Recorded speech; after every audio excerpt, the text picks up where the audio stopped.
Namaste, welcome to the lecture series on the subject Basic Thermodynamics.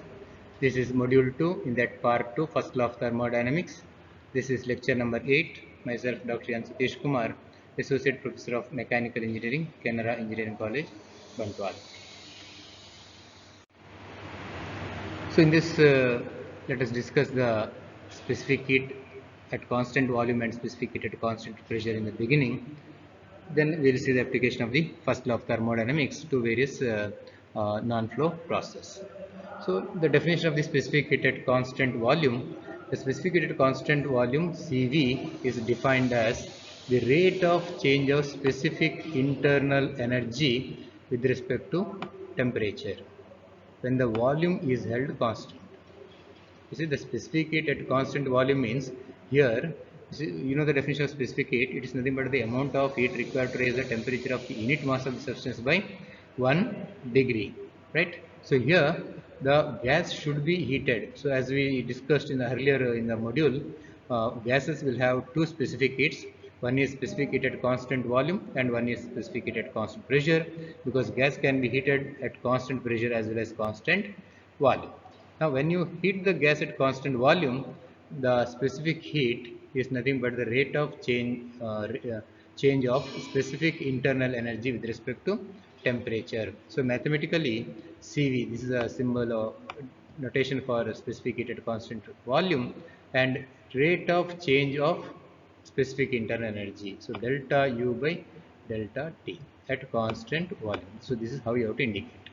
Inside the bracket you have to write delta U, that is a change in specific internal energy with respect to temperature, that is delta T, and this outside bracket suffix V, so that indicates the constant volume. So for a constant volume process, now you can write delta U from this at constant volume is equal to integration of CV into dt, because this will come to this side, so it becomes integration from T1 to T2 of CV dt. So the first law may be written for a closed stationary system composed of a unit mass of the fluid substance, Q is equal to delta U plus W. So this is the first law equation, or in the differential form you can write it as dQ is equal to du plus dW, as we discussed earlier. Now, in the absence of work other than PdV work, so you know that dW is equal to PdV, and the above expression can be written as dQ is equal to du plus PdV. Okay, so when the volume is held constant, dV is equal to 0, right? Change in volume is constant, the volume is constant, change in volume is 0. So then QV, Q at constant volume, because equals to delta U at constant volume, because this term becomes 0. You see, this term becomes 0 because when the volume is constant, very important. So for a constant volume process, PdV work is 0. So now if you want QV, so you have to integrate T1 to T2 with respect to CV dt. So that is what the expression for the heat transfer for a constant volume process, right? So it increases the internal energy of the system, because Q is equal to delta U. Okay, so Q is nothing but T1 to T2 CV dt. So with the increase in temperature, the internal energy of the system increases. Okay, since U, T and V are the properties, CV is also a property of the system. So the product of MCV into CV, M into small cv, small c suffix v, that is a specific, right? So that gives a CV, which is nothing but the heat capacity at constant volume. That means specific heat when multiplied by mass, so that gives a heat capacity. That means the total heat required to raise the temperature by 1 degree of a given mass of substance. But small CV, it is for 1 kg of the substance. But capital CV is for given mass of the substance, because it's already multiplied by the given mass, and its unit is joules per Kelvin. Now coming to the specific heat at constant pressure, so it is defined as the rate of change of enthalpy with respect to the temperature when pressure is held constant.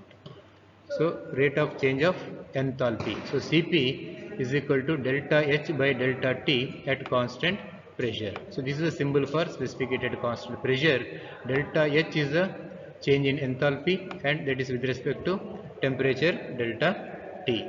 So for a constant pressure process, so from this expression you can write delta Hp is equal to integration from T1 to T2 of Cp into dt. That's the manipulation of this equation from the basic definition of specific heat.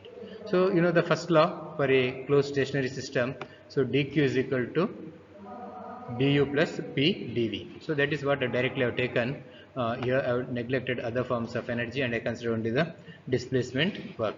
And again, as you know, enthalpy, from basic definition of enthalpy, so enthalpy is nothing but U plus PV, the sum of internal energy and the product of pressure and volume. That's what we studied in the basics. Okay, writing the above expression in the differential form. So the expression was H is equal to, I'll write it again, H is equal to U plus PV, okay, U plus PV. So in the differential form it becomes dH is equal to du plus PdV into VdP. So this is product of two terms, so you have to write as PdV in plus V into dP, right? Now this becomes du plus PdV, so it becomes dq from the above expression, and this VdP you can write as it is here, so it becomes dq plus V into dP, and dq you can write it as dH minus VdP because dq is here, so this term you have to take it to the other side, so it becomes dH minus V dP, or dq at constant pressure is equal to dH, okay, and that is q of at a constant pressure is equal to enthalpy change at constant pressure, okay. So that is what the heat transferred during a constant pressure process will always help to change the internal energy, whereas enthalpy, whereas in case of constant volume process it will help to change the internal energy. So heat transfer is equal to internal energy in case of constant volume process, heat transfer is equal to enthalpy in case of constant pressure process. So this is very important thing you have to understand from this basics. So now you can write Qp is equal to integration from T1 to T2 Cp dt. Cp is a property of the system just like Cv. So heat capacity at constant pressure is nothing but mCp, which is denoted as capital C suffix p. Okay. Now let us discuss the application of the first law of thermodynamics when applied to non-flow process or a closed system. So let us start from the constant volume process. So volume remains constant or change in volume is 0. So applying the first law of thermodynamic process. So first law of thermodynamic process, all of you know, dq is equal to du plus dw. dq, suppose if you want me to write, I'll write here dq is equal to du in differential form plus dw. Okay.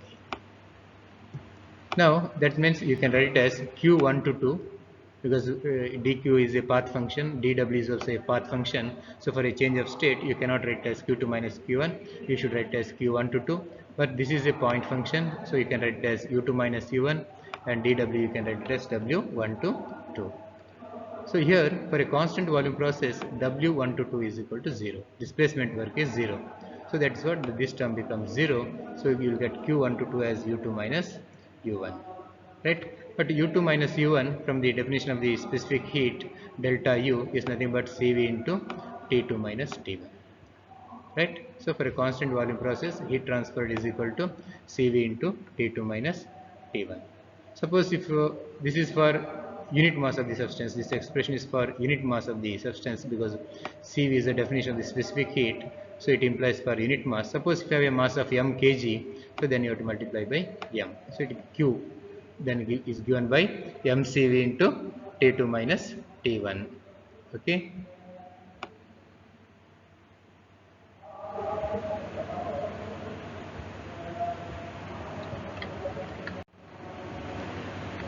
Continuing further, for constant volume process, pressure is constant. So let us apply the first law of thermodynamics to the process. The Q122 is equal to U2 minus U1 plus W122.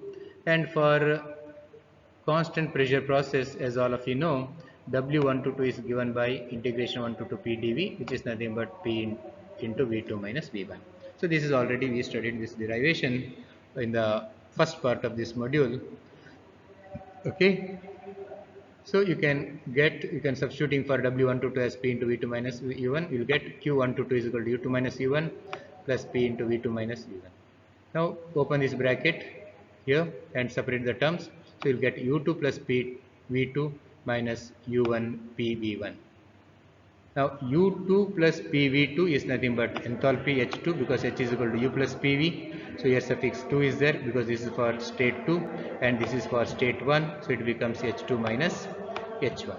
So that means in case of a constant pressure process, the heat transferred is equal to change in enthalpy. See?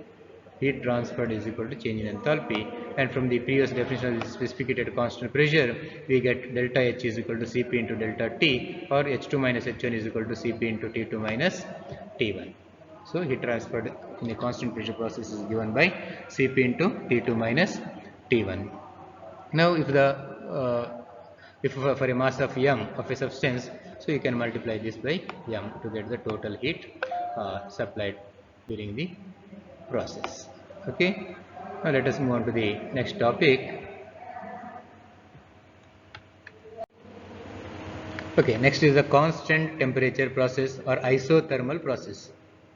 So your temperature remains constant. Try to understand that temperature remains constant. So let us apply the first law of thermodynamics. Q122 is equal to U2 minus U1 plus W122. So change in internal energy U2 minus U1 can be expressed as Cv into T2 minus T1. Now here you have to see it's a constant temperature process. So there is no change in temperature, or temperature change is 0. T2 minus T1 is equal to 0.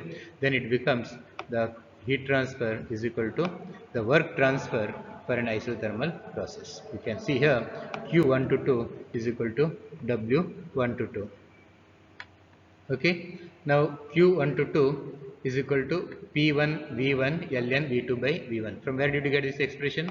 Because this is a expression for work done for an isothermal process. See here, constant temperature process or isothermal process. So the work done is given by the expression P1 V1 Ln V2 by V1. Okay. Or you can also write it as P1 V1 Ln P1 by P2, because P1 V1 is equal to P2 V2. So rewriting the for V2 by V1, so you will get it as P1 by P2. Next is the reversible adiabatic process, or the PV relationship is PV to the power gamma is equal to constant. Okay, reversible adiabatic process. PV to the power gamma is equal to constant, the PV relationship. Okay, now let us apply the first law of thermodynamics to this process. So Q122 is equal to U2 minus U1 plus W122. But as all of you know, adiabatic process means there is no heat transfer involved during this process. So Q122 is equal to 0. So this term becomes 0. That means 0 equal to U2 minus U1 plus W122. Suppose if I take U2 minus U1 to the other side, so I'll get the expression for U1 minus U2. And if I substitute for the expression for the adiabatic work, W122. So you have derived expression for polytropic work. Suppose if you want the expression for adiabatic work, only thing what you have to do is you have to replace N by gamma. Okay. So you know the expression is P1 V1 minus P2 V2 by gamma minus 1. Okay. So P1 V1 is equal to RT1 and P2 V2 is equal to RT2. So if you substitute that, you will get U1 minus U2 is equal to R into T1 minus T2 by gamma minus 1. Okay, so this is for the reversible adiabatic process. So with this, we come to the end of the lecture number 8, and we'll continue in the lecture number 9. Thank you.